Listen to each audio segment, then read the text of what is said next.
Masigla ang kanyang pagbati, mahigpit ang hawak ng mga daliri, at ang lakad ay may matuwid. Mahusay ang kanyang talumpati, makisig kung siya'y magdamit. Malalim ang kanyang pag-iisip, at lahat ay sa kanya nakatitig.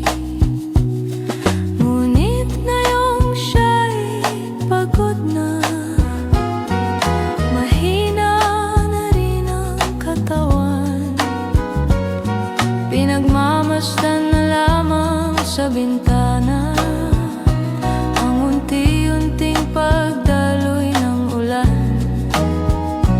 At ang unang tanong sa umaga, kung anong kanyang nagawa sa paglipas ng 70 taon,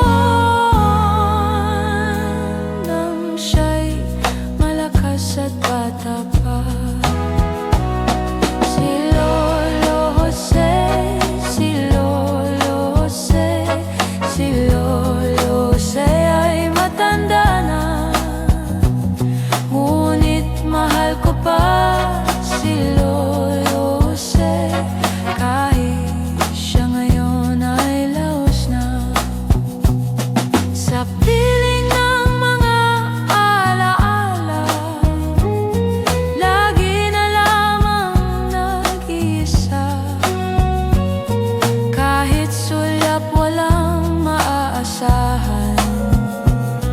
Sa anak na di man siya mapagbigyan.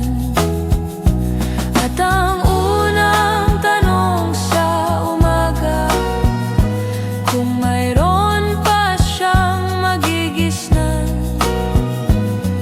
naliwanag sa nalalabing buhay.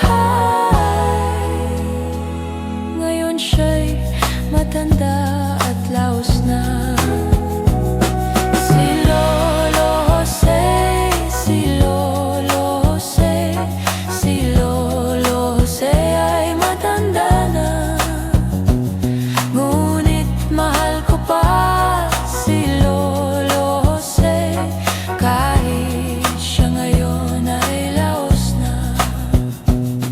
Sa dilim ng kanyang pag-asa, maghapon na lang nakapantay, kung kanyang matatanaw pa ang hiwaga ng hindi malimot niyang nakaraan. At ang diwa ng kahapon di na matagpuan, at ang sinag ng umaga di na ninang ng ulan, at ang hirap na nasa puso di na mapapagpuan.